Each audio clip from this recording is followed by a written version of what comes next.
What up? This is Yomo, the legendary West Coast connector, Mr. 6 degrees of West Coast separation. You name them, I'm connected in 6 moves. And you are now tuned in to Quality Control, the podcast. All right, so check it out. I'm with a man here that wears many hats. He started off as a creative A&R to head of A&R and now executive producer over at I Am Plus. And listen, I don't want to beat a dead horse about,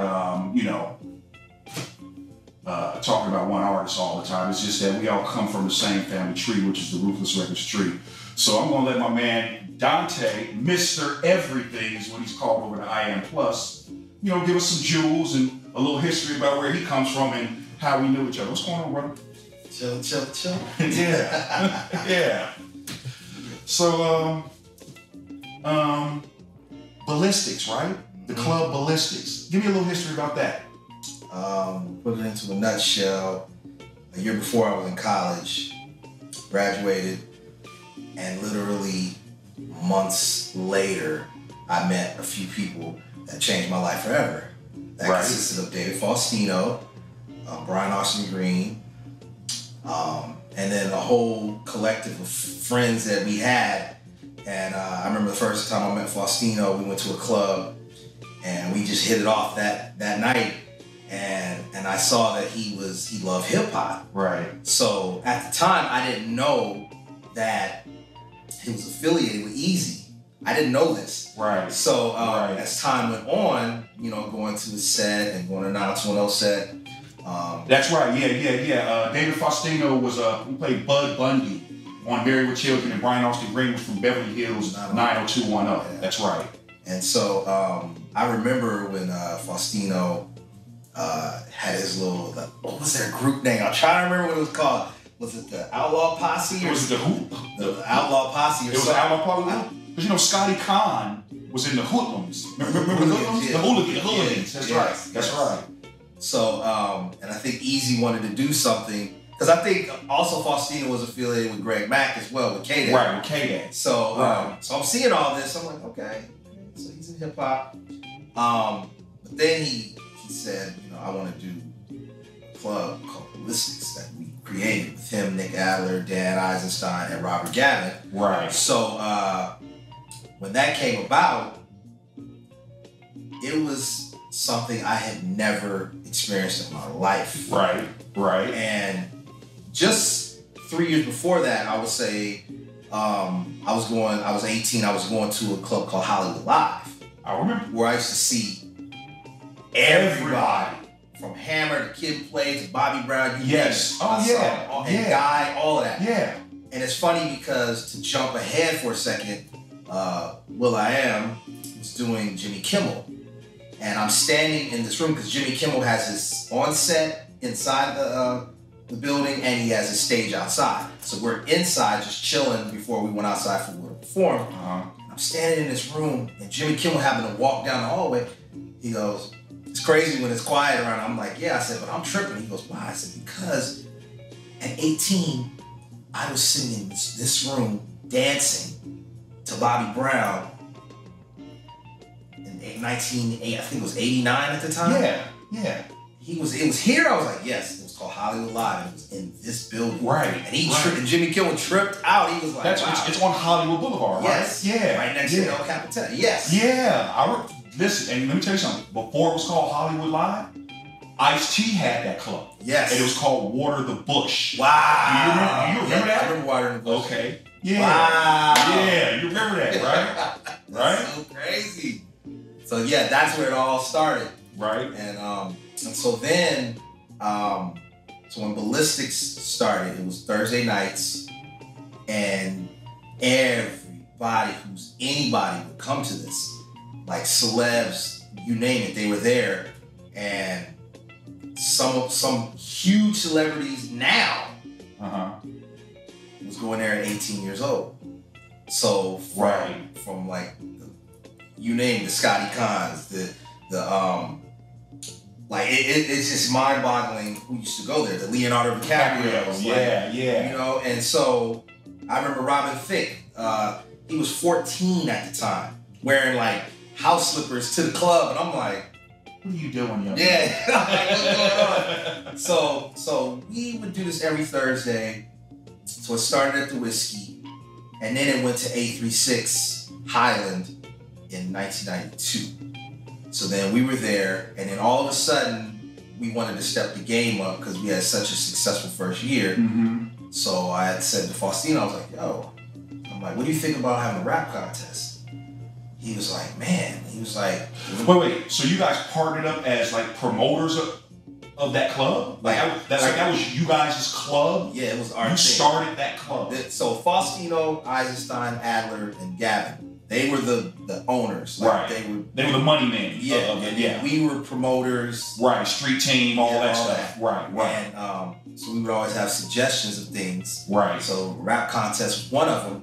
So then we all decided, yeah, let's do it. Right. So there was this one dude named Jinx. He was not Surgeon. Okay. Shout out to Sir Jinx. Yes. So he won the first 3 weeks, and then the fourth week, skinny little kid came in with dreads just starting to grow. His name was Minister Will Win X. Oh wait, hell no.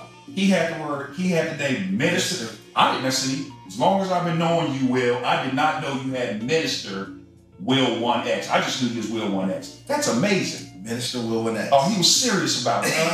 He was serious about it, huh? Okay. So then, So then he got into the rap contest, and then it was over because he did not lose a battle for the next year and a half. And I remember Twista did a show, and he actually joined in on the rap contest, and Will battled him. And Will killed him so bad that he took his style and flipped it on him.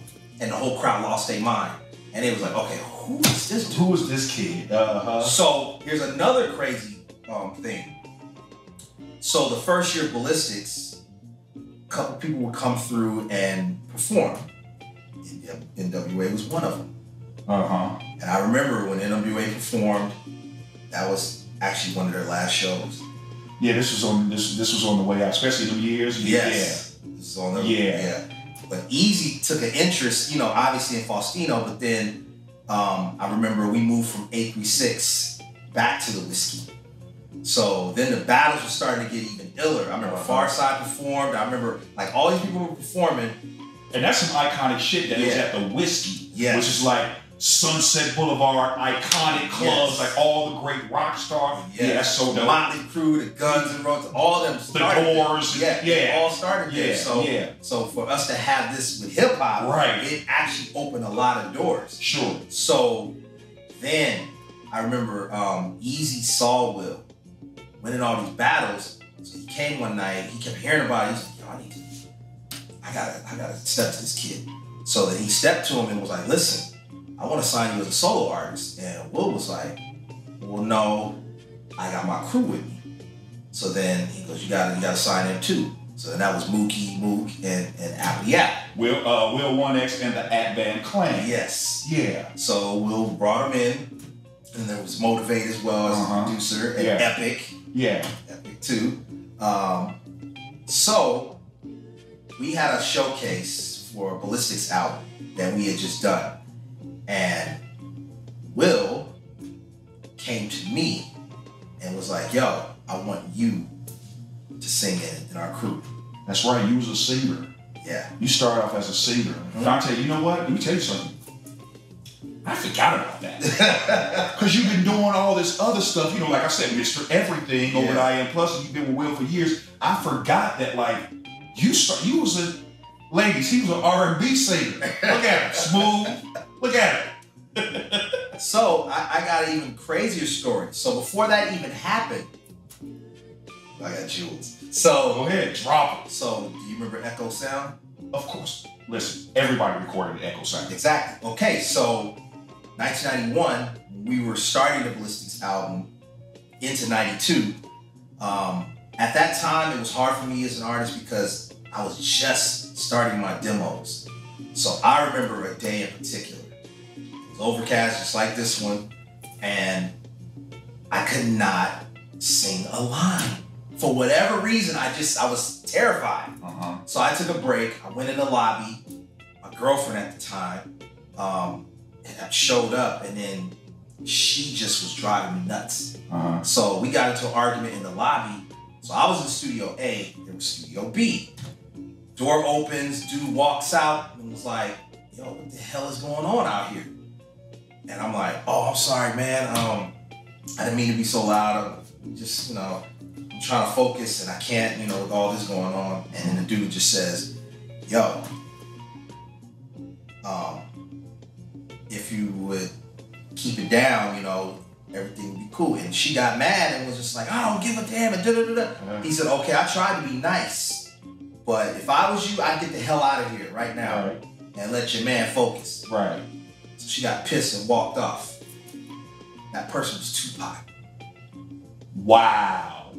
So then he says to me, wow, yo, Tupac the Great. So he comes down, sits next to me, he's like, yo, so what's the problem? I said, I can't project like I want to. I can't sing these lines. I don't know what's going on. He goes, come on in here. So he takes me in his room and then he shows me how it's done. So he gets on the mic, in the booth, and he just busting. Right. And then and this is Tupac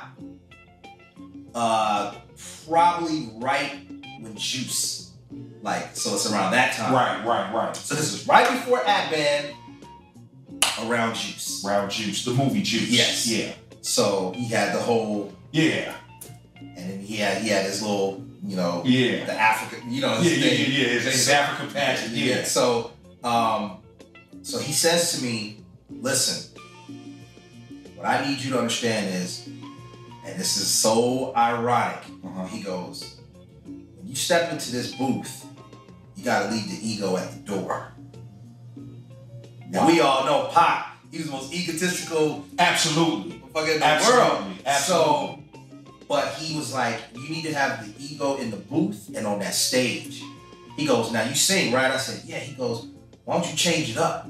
He said, why don't you be aggressive with your singing? And I'm like, what do you mean? He goes, what kind of singing do you do? I said, well, R&B, obviously. I said, but I scat. I'm kind of in a sing rap style. He goes, then you need to be like an MC when you sing. Right. Aggressive. Right. He goes, go in there now, try it out. I go in there, and for some reason I had this confidence, and I just started going in. Yeah. And Pac filled you with that confidence about yourself. Yeah, dude. So, yeah. And the crazy thing is, this is the only time I ever saw Pac. Wow. That was the only time. Out of all that time from 91 to 96. When he died. Never saw him again. So you saw him Actually, I'm sorry, I did see him.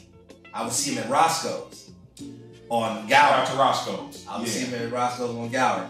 But I didn't say anything because it was just like, he was just way big then. Yeah. So, but I did my job, and he's like, that's all you needed was confidence. Right. So from that point, because him saying that, I took that with me. I still have it to this day. When people step in the studio, I'm like, leave the ego at the door, and that's because of him. Right. So there's been certain people in my life that influenced me, and I didn't even realize it at the time. Right. Stevie Wonder was another one. When I was 11, tell me that story. When I was 11, I was in a choir, and I was one of the leads in the choir for Agape. And I just hated singing, bro.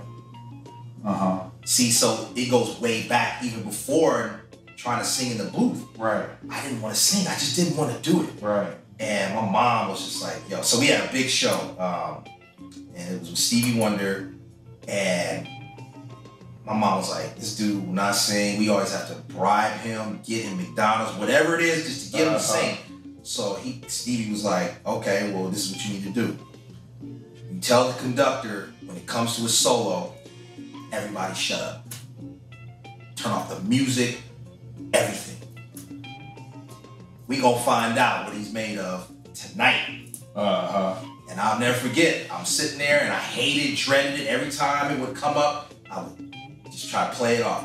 But something happened inside of me that night that I was forced to have to sing, and I just started blowing. And I remember the crowd was erupting, and it was just like, wow. And that was the first time I felt like, wow, okay, I can do this. I can do this. So, right. And then I met him afterwards. He had the dashiki and the braids, and all that. And I'll never get that. And I'm like, this is during the happy birthday time. Happy birthday. It was during them times. Yes. Yeah. So then he says, you need to watch this one because he got something. So nurture it. And from that point, my mom never let up. Right. So I have to give a shout out to my mom, Celestine Dean. If it wasn't for her and my sis and the fam pushing me, I wouldn't be where I'm at now. Where you at now? So her instilling that in me. And I remember there was a time in college where I was rapping. She sat me down. She was like, I love the rapping, but you was born to sing. So I need you to get back in there. And at that time, I had stopped singing completely and I lost it. And she was like, well, you better do something. So I went in there and I remember my voice was cracking. I couldn't project. And then I remember I discovered Philip Bailey, Prince, and Elder Barge. Oh, with the falsetto high. Falsetto. Yeah. I didn't even know I could do that. So I just chose them just to sing certain songs. I did Reasons, I did Do Me Baby, and I did I Like It by the Barge. You was up there. Yes. And when it took I Like It for me to hit this certain note that Elder Barge did, and I couldn't believe I did it. And she was like, come in here. And she heard it. She said, now do it again. And I did it again because my vocals was opening up. Right. She said, now do it again. And I did it again. And I was like, wow, like I couldn't believe it. So all it took was confidence. Right. So that would help me later on in my career. Right. It's all about confidence. So now let's jump to At Band. Right. The At Band years. So recording the At Band album at Paramount Studios on Santa Monica. It was an experience because like just a couple years before that, I would be at Echo Sound. Wait, what year was that at Paramount Studios? Like 92. 92, like okay. 92 into 93, 94. And this was before Easy caught interest in things. Okay. Yeah, so we would go every day pretty much. So this was our weeks. We would go to Paramount and record. We would hang out, and then we would go to Ruthless in the Valley. To the office. To the office. Warner Center. Yep. So, and I just remember me and Will going to Easy's office and watch Rap City and just chill. Right. And like every time we go to Ruthless. And then I remember y'all would go there just to watch Rap City. Watch Rap City and just hang out. And then I remember Keisha, which is JJ's sister. Shout out to Keisha Edison. Yeah, Keisha. She was doing her job at Ruthless. She was Easy's assistant, yeah, right? but she was more to like. Right. She was always helping, right. You know, and I love those years because it helped me. Because this is my thing. I never did drugs. I never was a drinker. Right. I was never caught up. I was always the kid that sat in the corner and observed everything. So you never really smoked no weed or none of that? Not at those times. Okay. And I think that's why me and Will connected as well. Because Will didn't either. No. I remember that. So, being around Faustino and all of them, I saw everything. Mm-hmm. Being around some of our crew in that band, I saw everything. So it was like, it was a trip. So being around the Ruthless years, I observed everything. Even when Suge and Easy, like those were some difficult times too, because, and this is the one thing I tell people, I give Easy credit. He protected all of us from all of that craziness. Like he took it in his own hands and like, okay, if I'm gonna deal with this, I'm gonna deal with this on my own. On my own, right. I'm not gonna get my artists caught up in none of this. Well, he was an OG. Like, you know, that's listen, you carry your own water, right? Right. Okay. Right.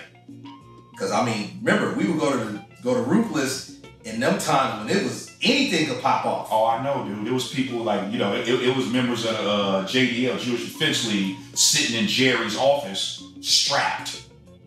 I remember, let me tell you the story, and I'm not gonna say his name, but I went into Jerry's office, and much like a chair like this, I went and sat down. Jerry's desk was right there. I feel something. There was a gun right there that I sat on that could have went off. Right. That's how ratchet it was in the office during the Suge and Easy days.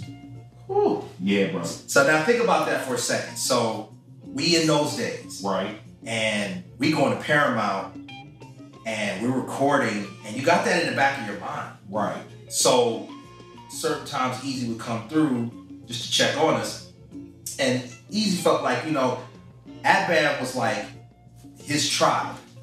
Right. His Tribe Called Quest. Mm-hmm. So, and you know, we kind of, you know, Will was influenced by Q-Tip and all them, so it was like that, but we were a different kind of, because he could really spit.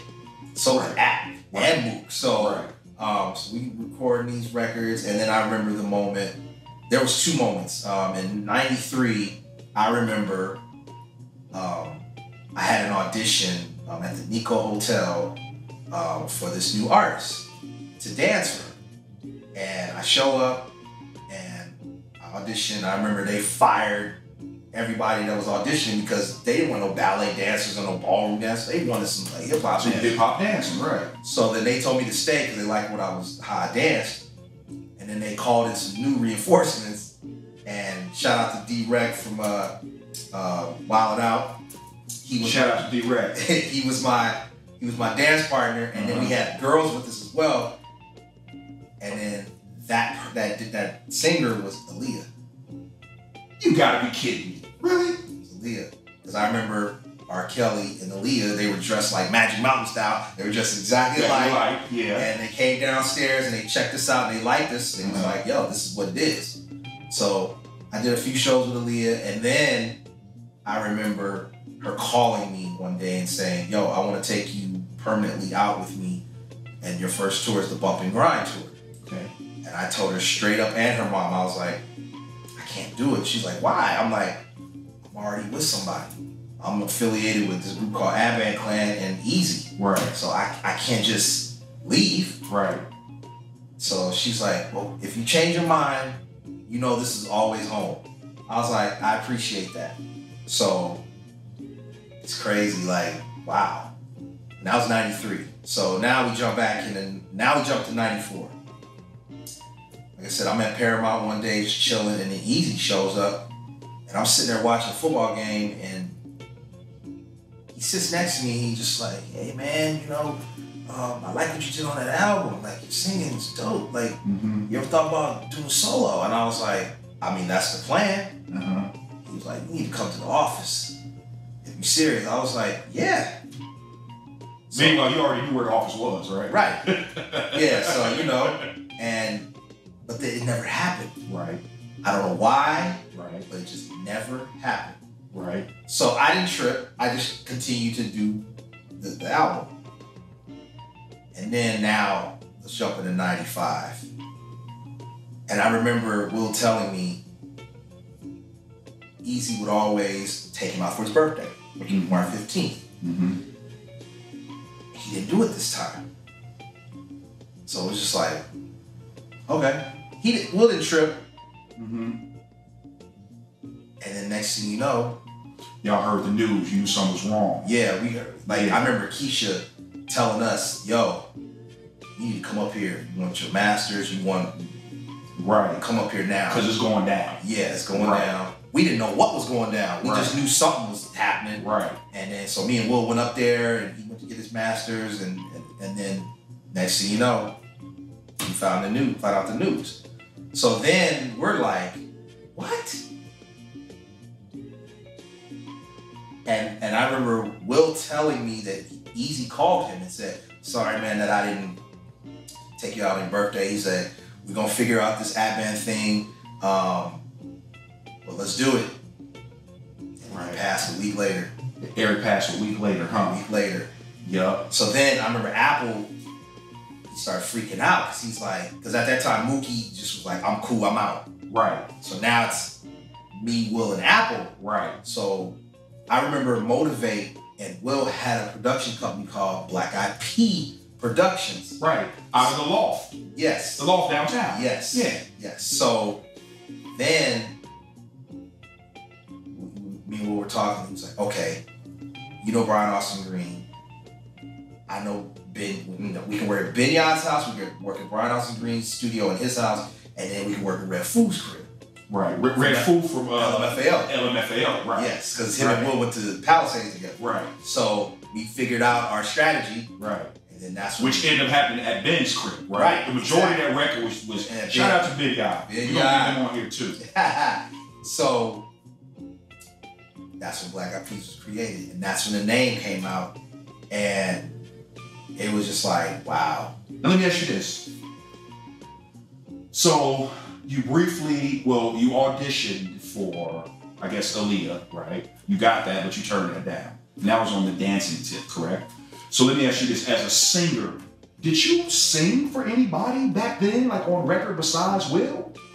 The only thing I did was the Ballistics album. Was the Ballistics album. That was it. And then you went into like, I guess, behind the camera, if you will. Like you didn't pretty much sing anymore, you kind of... Well, so this is what happened. So when Black Eyed Peas was formed, we brought Taboo in because he was in another group called Pablo, with Mr. Shaw and our friend Eclipse. Yeah. And we brought him in, so then it became from 3 to 4. Right. And then at that time, I was going through personal situation with the fam, so I left the group. So then those 3 went on. So when I was ready, then I started working with a guy named Benny Cassette, which is my homeboy, who's on Warner now, and shout out to Benny. And then, so I worked with him, and I also worked with Fat Lip. From Farside? Yes. Yeah. So, because I hung around Fat Lip when Lab Cabin was being made. Right. And me and Will would go over there, and then me and Derek just hit it off. So he started doing, demos with me, and this was incredible stuff. Right. So then I remember Motivate called me one day and said, yo, they got their deal. So they got another deal. So now wait, is this the Interscope deal? Interscope deal. Okay. And so it was like, he said, you need to come down to Paramount. I'm like, Paramount, really? Again? He was like, that Will is comfortable there. He loved that studio. Paramount. So I was like, okay, cool. I show up. I hadn't seen Will in probably 2 years. Oh damn, you was out of the picture for that long? Yeah. Huh. Okay. From like 95 to 97. Okay. Like and I remember Will and App came to one of my solo shows. They came and represented. It was cool. And then I show up and he just so happy because like, wow, you're home. He goes, go in the booth. So I went in the booth and I sang on Clap Your Hands, like backgrounds, whatever. And that's when we started again.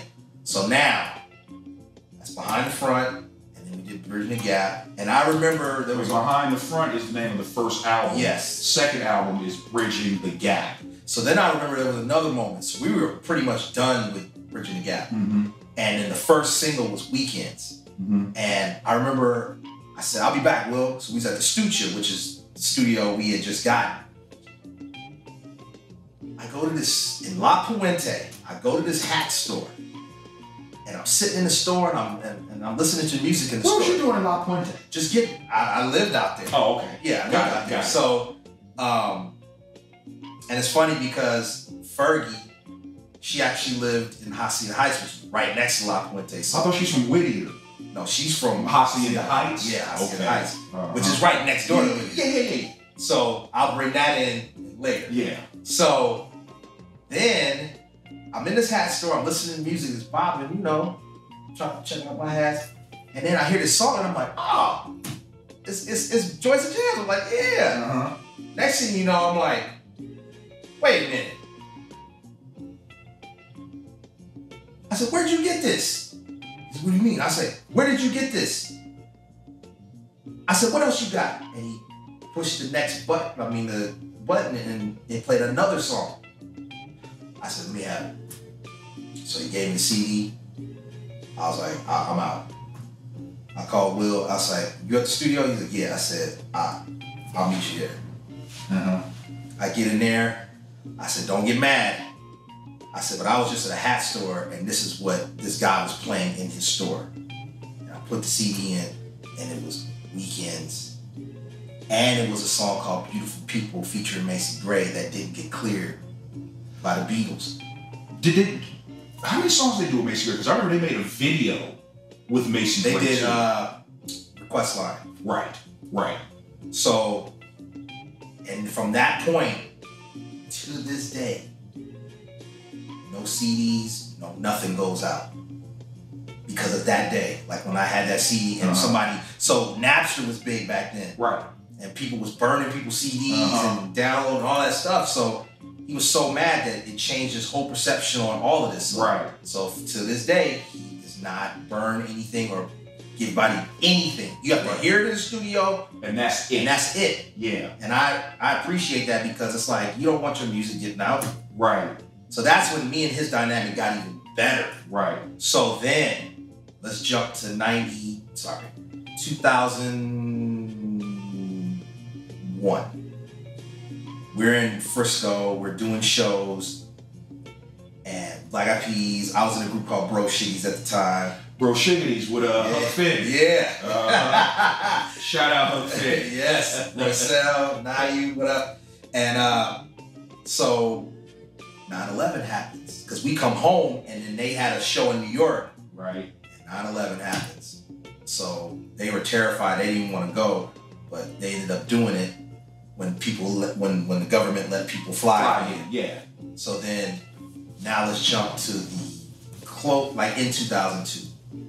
Me and Will had a talk. He goes, listen, we may get dropped. So this next record has to be it. Let me stop you right there. Check this out, everybody. There too. Listen to this. So Black Eyed Peas are 2 records in. They're about to get dropped from Interscope. In comes Mr. Everything and suggested Fergalicious, Fergie. This man right here is the reason why Fergie is in the Black Eyed Peas. Go ahead and tell us. Okay, so we had the conversation, this could be it. So we gotta do everything possible to make this pop. Or we gonna have to do 9 to 5s, straight up. I was like, okay. So then we brought our players in, we started making this stuff.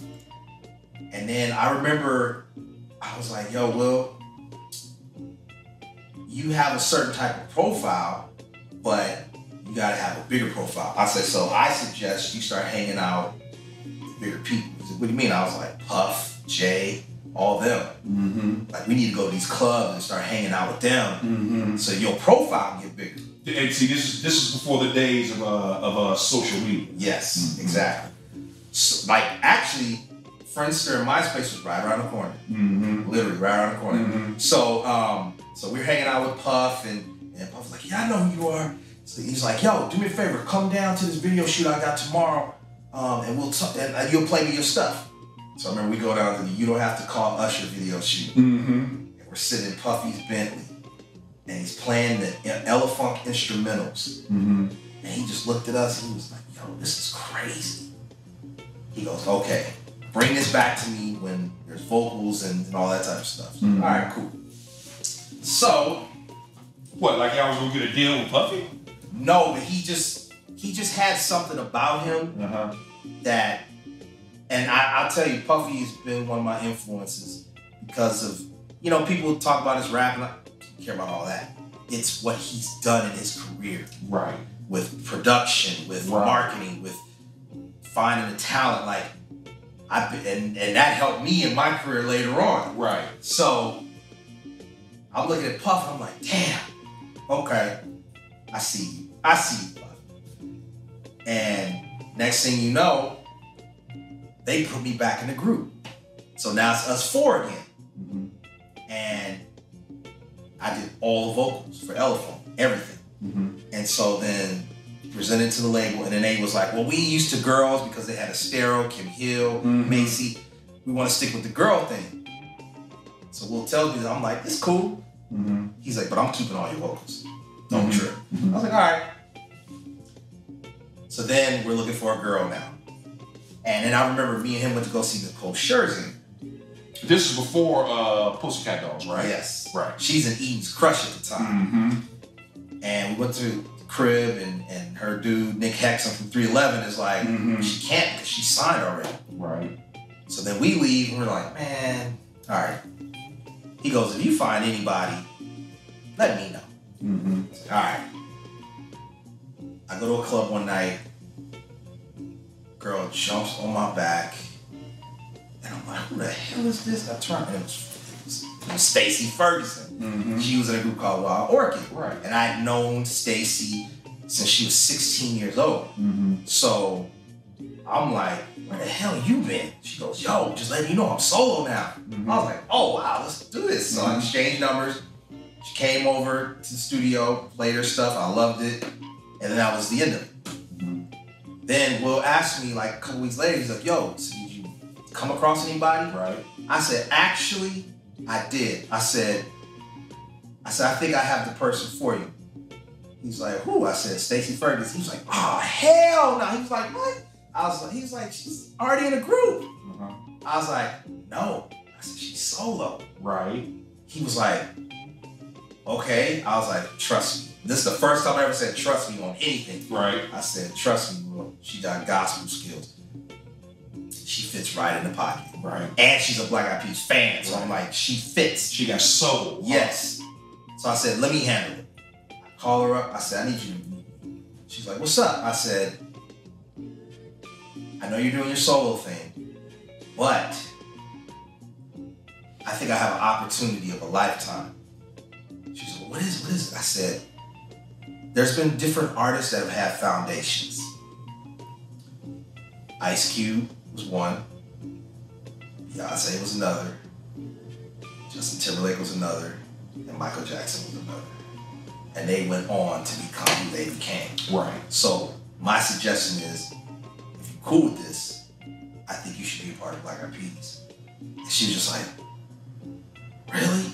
Would they go for that? And I was just like, you just gotta try it. I said, so what we should do is go down to the studio and so you can meet with them and then just sing on a few songs and see where it goes. But I think what I see is you being a part of them because they've already had that dynamic before, but I think you're the missing piece. Right. So I said, and as far as the solo thing, this is your foundation, like Justin, like Beyonce, like Mike, like Q. You can always go back. Right. So then she picked me up in her Mustang that she got in the Glamorous video. We went over to Glenwood in Burbank. I remember when she walked in and Will saw her, he was like, now the thing is, Will had met her before in Minneapolis because Wild Orchid and Black Eyed Peas did a show. And she was telling him then, yo, da-da-da-da-da. He was like, oh yeah, hip hop talk. Yeah. Never happened. And then I brought it up. He didn't know I knew her. Right. And when I said her name, that's why he was like, nah, I'm cool. Right. I said, no. So she's in there. He's like, are you sure? I'm like, trust me.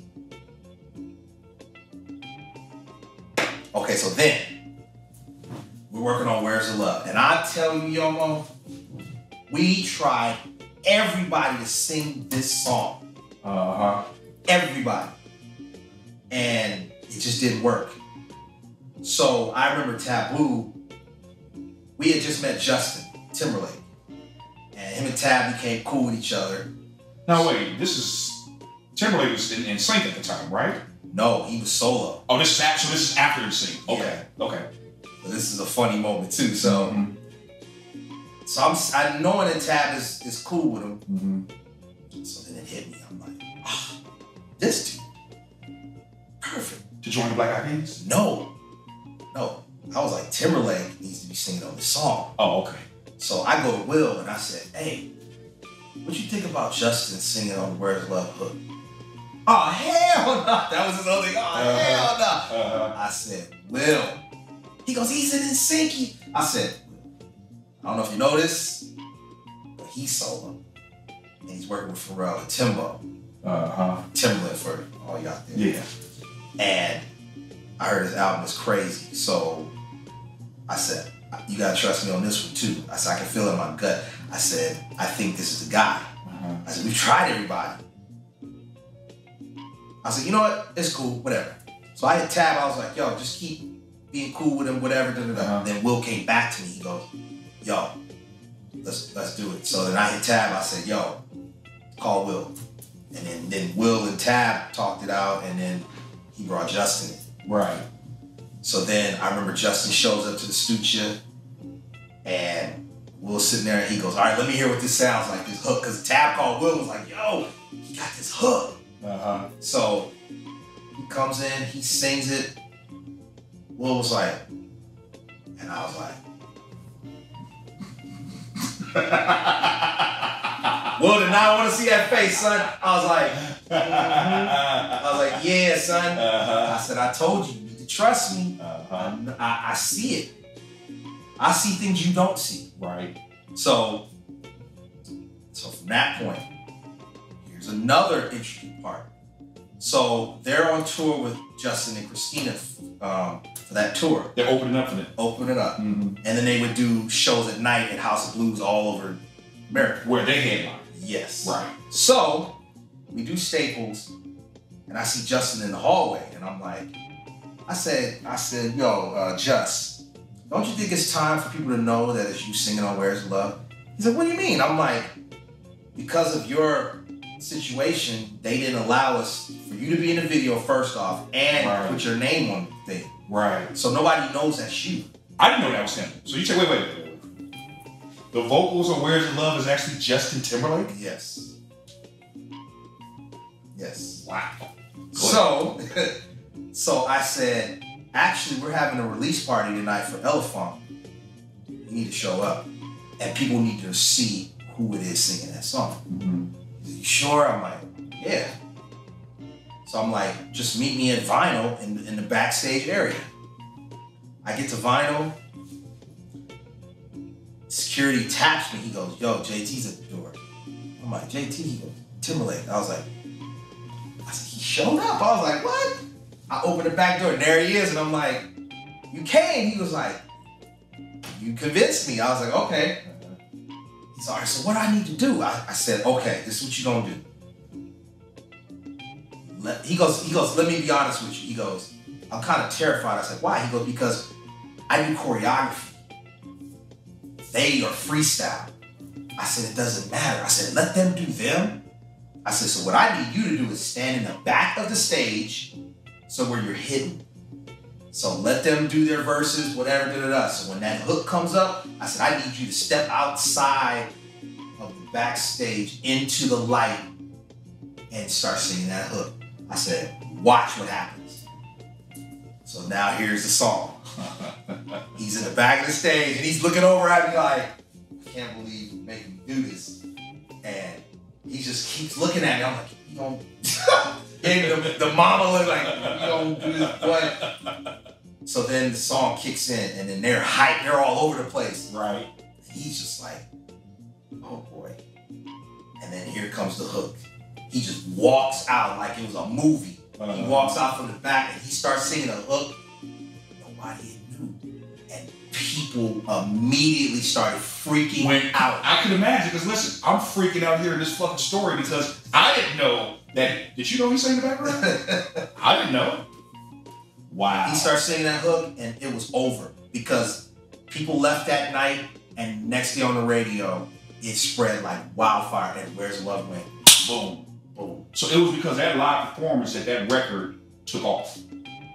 Interesting. And can't nobody tell me nothing different because the record had been out for maybe a month or so, maybe 2 months. And wow. It didn't really do it wasn't working. No, it was working, but it wasn't as big as it should have been. Right. And when people found out that was him, and as soon as that happened, then when you saw the video, it says featuring Justin Timberlake, or they started repressing the album. And it starts saying featuring Justin Timberlake. Wow. Because of a suggestion, I said, Mr. Everything. Yeah. Yeah. So from the Elephant to Monkey Business to Songs About Girls, which was Will's album, The Duchess, which was Ferg's album. Right. We was making some incredible stuff. And at the time, I was still an artist. So they had me come out on stage with them for shows. To the point where I was actually opening up for them. Wow. Yeah. Look at you. So I would open up and I would come in their show and do Right. Let's Get It Started. And then I would also do House of Pain's Jump Around. Like, they had that in their part of their show, and I would come out and do that.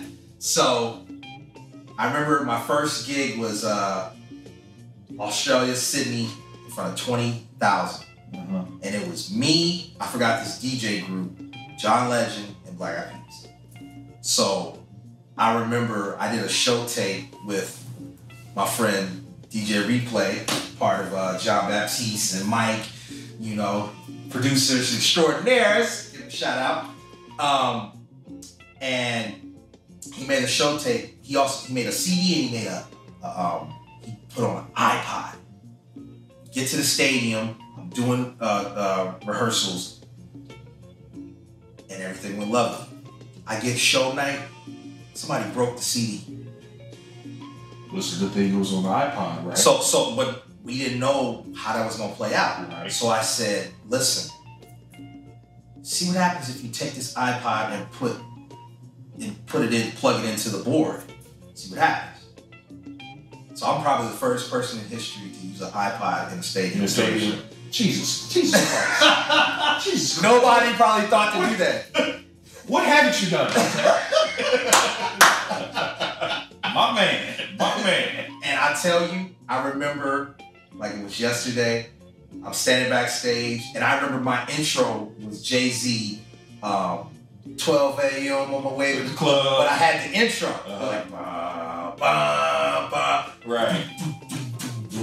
And they had the lights flashing, the crowd is screaming. It's star time. I'm standing backstage, just waiting, and then it kicks in, and then my first song comes in, and I milked it because I let it roll to my first verse.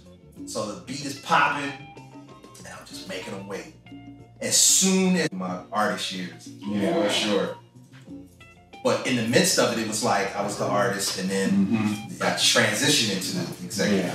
So go ahead, get to your executive years. Okay, so like I said, blew up the spot in Australia with my solo thing, and then it came a time where I was like, okay, I need to transition into a different role because I'm getting older, and and I had a knack for finding talent.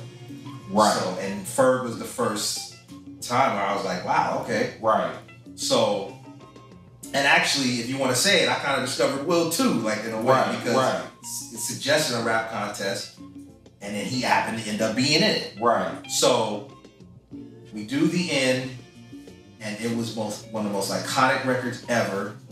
26 weeks #1 with 2 singles. Now, I don't know if that'll ever be topped. Right. With Boo Boo Pow and I Got a Feeling. And so my executive skills are starting to take over. Right. To the point where at that album I was still A&R, ahead of A&R. So when Will did the Willpower album, I remember the day we was in London, and he's like, come sit next to me. So he showed me a sheet of paper, and he's like, we're going over the list of everything. He goes, okay. And he just writes this in. Right. And at the top of the list, it said, executive producers will.i.am and Dante Santiago. Right. So I was like, whoa.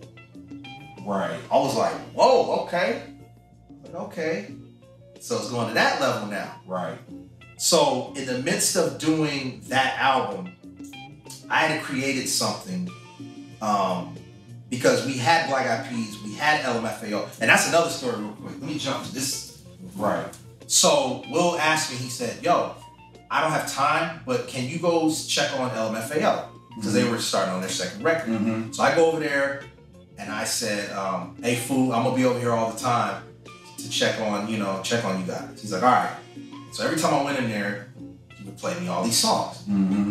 And I would tell him which ones I liked. Right. So it came down to the last 3 months, so into the fall of 2000, I want to say 9, maybe 10. I'm not sure what year it was, but it might have been 10. Right. I said, yo, I'm really feeling this one. Can't get it on iTunes till 2 weeks later. I said, that's fine. Just do this, go to plan. Right. I said, matter of fact, I said, when are you shooting the video? He goes, maybe a couple weeks after. I said, do you have any guy that can shoot viral video or whatever? He said, yeah, we actually do. Right. I said, have your guy shoot that night. guy shoots she was with me. My wife was with me. Right. Catherine, shout out Catherine Santiago. And we were sitting there. We were sitting there in the Palms, and they did Party Rock Anthem, and just to see the crowd's reaction to that song that they had never heard was amazing. So I'm like, yo, and the next thing you know, this viral video comes out. Right. Out of here. LMFAO. Out of here. And they had shots, they had Miami Bitch. Right. But this was the Party one. Anthem is what This is the one. So the next few months, Fu would call me from tour and be like, okay, what's the next step? I'm like, you just gotta keep doing this, that. Right. He called me one time, he goes, yo, we're #1 all over the world, but we're not #1 in America, so what do we do? I said, you gotta hit up Jimmy Iovine. Jimmy Iovine. You gotta hit up Jimmy and explain to him, you know, what's going on. So, did that. We were in London, we're doing a show, LMFAO, Black Eyed Peas. Fu goes out on stage, he goes, I just wanna say, this has been a great show. Get ready for the Black Eyed Peas. He's like, but I just wanna say one thing. It's been an amazing ride of Party Rock Anthem and being #1 all over the world. He said, we just became #1 in America, and that means everything. So everybody, let's start shuffling. And everybody in the crowd is shuffling. It was crazy. Right. And then I remember we came backstage, and one of the execs at Interscope was standing backstage, and then he was like, yo, you guys are on fire. Da, da, da. And Fu goes, that was him. He's like, what do you mean that was him? He goes, because of him and what he told me to do with Party Rock Anthem, this is why we're in this position. So he gave you your props in front of Jimmy. No, not Jimmy. I think it was Martin Kiersma. So yeah. So he was like, yeah, whoa. So that, and the crazy thing is, we're in New York. We're on the tour bus because Will and them were about to do David Letterman, I think. And then I remember management was like, yo, that Party Rock Anthem is out of here. And then Will was like, yo, so-and-so did that. I said, what? I said, so-and-so didn't do nothing. I did that. Right. What? I said, he goes, let me call Fu. He calls up Fu. He said, hey, Fu, who really pushed Party Rock? He goes, Dante did that. And I just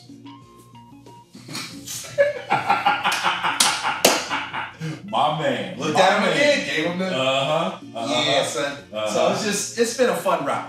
Yeah. So now, let's jump back. So because I did those things throughout their careers, right.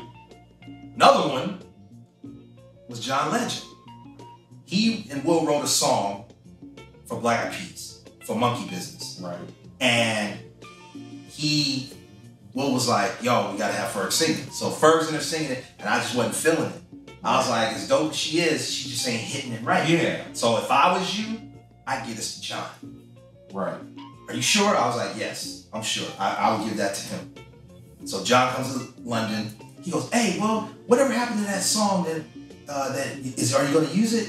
Like for Peas, like is it gonna be a single? Da, da, da. He was like, actually, Dante told me to get that to you. He goes, really? He goes, yeah. He goes, he just felt that it didn't fit us. Right. It fits you better. Right. So he goes, and I suggest that you get on the piano and play and just sing it instead of having a beat behind it. Hold on. Are you getting ready to tell me that this is Ordinary People by John Legend? Son of a bitch. Son of a bitch. Yep. Look at the people that I know, people. So now back to what I was saying. So because of these things, and there's many more, but these are like the big ones. Yeah. I created something in my own right because, like I said, we had Black Eyed Peas and we had LMFAO. So I'm sitting in my hotel room in Birmingham, England, and then it hit me. I said, we need to make something new and improve, and that was Getro. What's Getro? Getro is a super clique. You know how NWA had the world's most dangerous group? Yeah. Well, this is the world's most dangerous. Super clique. So everybody in the group is like a bona fide, like mega. So it's like a super group. Yeah. Well, who's in the group? Well, you have Alex Buchanan. He's a cross between Mike, Prince, and a little twist of Stevie. Okay. You have Danny D. She's like a ball of a firecracker, as my wife likes to say, where she got dance skills like I can't even explain it. Right. And she's so infectious. Then you have Surreal. Surreal is an MC that she's the next coming of big. Is that right? Now this is your group that you were cultivating and developing, and everybody look out for Getro, Yes. right?